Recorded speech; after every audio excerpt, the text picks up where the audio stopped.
പരാജയഭീതിയിൽ LDF സ്ഥാനാർത്ഥി Kunhammed Kutty master മനഃപൂർവ്വം പ്രശ്നങ്ങൾ ഉണ്ടാക്കാൻ ശ്രമിക്കുന്നുവെന്ന് UDF RMPI Maniyur panchayat committee ഭാരവാഹികൾ വാർത്താ സമ്മേളനത്തിൽ അറിയിച്ചു. എന്റെ ഇഷ്ടങ്ങൾ എന്റെ ഫാമിലിക്ക് അറിയാം. Family wedding centre. Maniyur Theru Bhagavathi ക്ഷേത്രത്തിലെ ഉത്സവവുമായി ബന്ധപ്പെട്ട ചില സംഭവങ്ങൾ ഉണ്ടായതുകൊണ്ടാണ് ഇന്നിങ്ങനെ ഒരു പത്രസമ്മേളനം നടത്തേണ്ടി വന്നത്. മിനിഞ്ഞാന്നാണ് സംഭവം.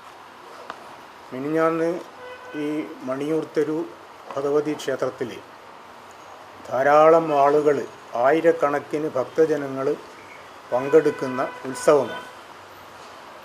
പൊരിവെയിലത്ത് ഭക്തജനങ്ങൾ ഇളനീർ വരവ്, എണ്ണവരവ്, അങ്ങനെയുള്ള വരവുകളായി അതിൻ്റെ സമീപത്തെ മുതുവന, കുന്നത്തുകര, മണിയൂർ, കുറുന്തോടി അങ്ങനെയുള്ള ഭാഗങ്ങളിൽ നിന്നുള്ള വരവുകൾ വരും. ആ വരവ് എന്ന് പറഞ്ഞാൽ ഭക്തജനങ്ങൾ ദിവസങ്ങളോളം, ആഴ്ചകളോളം വ്രതമെടുത്ത് വ്രതശുദ്ധിയിൽ വരുന്നവരാണ്. അപ്പോൾ ഇവർ ക്ഷേത്രത്തിനടുത്ത് എത്തിയാൽ ക്ഷേത്രത്തിലെ ജോമപ്പൻ, അങ്ങനെ ഉള്ള, അതായത് വെളിച്ചപ്പാടാണ്, അദ്ദേഹം വന്ന് ഈ വരവിലുള്ള ആളുകളെ സ്വീകരിച്ച് കൊണ്ടുപോകണം. അപ്പോൾ അയാൾ വരുന്നതും കാത്ത് ഭക്തജനങ്ങളിങ്ങനെ കാത്തു. അപ്പോൾ അദ്ദേഹം വന്ന് കൈകൊണ്ട് കാണിക്കും, അങ്ങനെ കാണിക്കും, അങ്ങനെ ഇവരെ ഇങ്ങ് ക്ഷേത്രത്തിലേക്ക് നയിക്കുന്നു. അപ്പോൾ അവർ ക്ഷേത്രത്തിലേക്ക് വന്നുകൊണ്ടിരിക്കുമ്പോൾ ഈ കുഞ്ഞമ്മദ്കുട്ടി MLA, ഇടതുപക്ഷത്തിൻ്റെ സ്ഥാനാർത്ഥിയായ കുഞ്ഞമ്മദ്കുട്ടി MLA അവരുടെ ഇടയിലേക്ക് കയറുകയും വീഡിയോ എടുക്കാൻ ശ്രമിക്കുകയും ചെയ്തു. അപ്പോൾ അങ്ങനെയുള്ള ഈ വ്രതം നോറ്റ് വരുന്ന ഈ ഭക്തജനങ്ങളുള്ള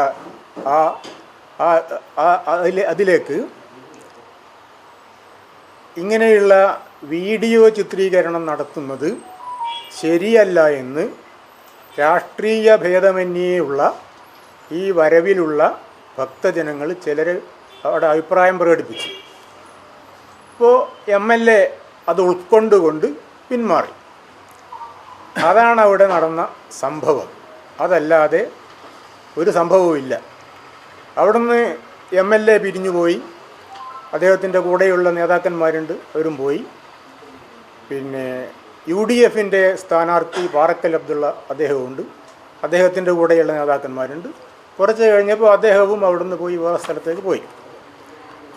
കുറേ കഴിഞ്ഞ് വൈകുന്നേരമാണ് അറിയുന്നത് കുഞ്ഞമ്മദ്കുട്ടി MLAയെ കയ്യേറ്റം ചെയ്തു എന്നും, അങ്ങനെ അദ്ദേഹം ആശുപത്രിയിൽ പോയി ഡോക്ടറെ കണ്ടു, പോലീസ് സ്റ്റേഷനിൽ കേസ് കൊടുത്തിട്ടുണ്ട് എന്നൊക്കെയുള്ള വിവരമാണ് വരുന്നത്.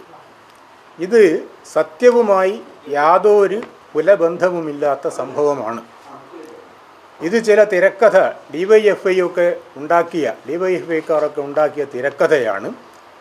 ഇങ്ങനെയുള്ള ഒരു സംഭവം ക്രിയേറ്റ് ചെയ്താൽ ഇലക്ഷനിൽ വോട്ട് കൂടുതൽ കിട്ടും എന്നുള്ള അങ്ങനെയുള്ള ഒരു പ്രതീക്ഷയുടെ പേരിലായിരിക്കാം ഇങ്ങനെ ഒരു സംഭവം ഉണ്ടാക്കിയെടുത്തത്.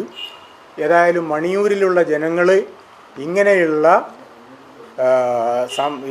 ഇത്തരം സംഭവങ്ങളുടെ പേരിൽ ഉണ്ടായേക്കാവുന്ന അനിഷ്ട സംഭവങ്ങൾ ആഗ്രഹിക്കുന്ന ആളുകളല്ല, സമാധാന അന്തരീക്ഷം നിലനിൽക്കണം എന്നുള്ള അഭിപ്രായക്കാരാണ്. അപ്പോൾ ഏതായാലും ഇത് മോശമായിപ്പോയി എന്നാണ് ഞങ്ങൾക്ക് പറയാനുള്ളത്. ഇത്തരം ഒരു ഇല്ലാത്ത സംഭവത്തിൻ്റെ പേരിൽ ഇങ്ങനെയുള്ള ഒരു കേസ് ഉണ്ടാക്കിയെടുത്തത് മോശമായിപ്പോയി.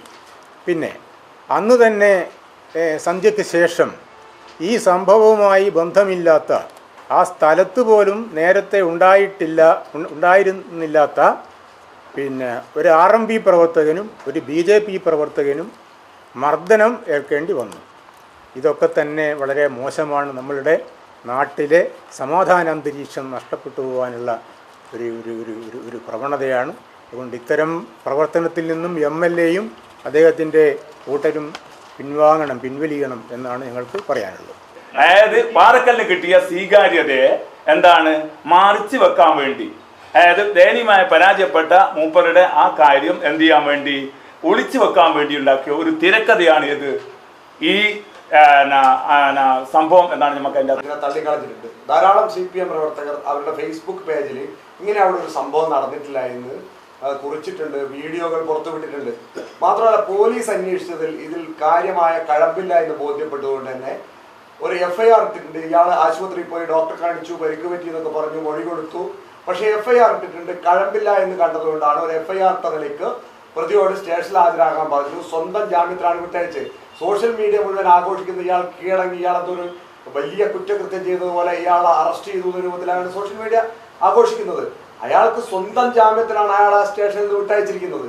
അപ്പോൾ ഗുരുതരമായ ഒരു കുറ്റകൃത്യത്തിന് അവിടെ സ്കോപ്പ് ഉണ്ടായിരുന്നില്ല, അങ്ങനെ നടന്നിട്ടില്ല എന്നത് പോലീസിന് പോലും ബോധ്യപ്പെട്ടിട്ടുണ്ട്. അല്ല, ഇന്ന് നല്ല സന്തോഷത്തിലാണല്ലോ. അതെ, സന്തോഷത്തിലാണ്.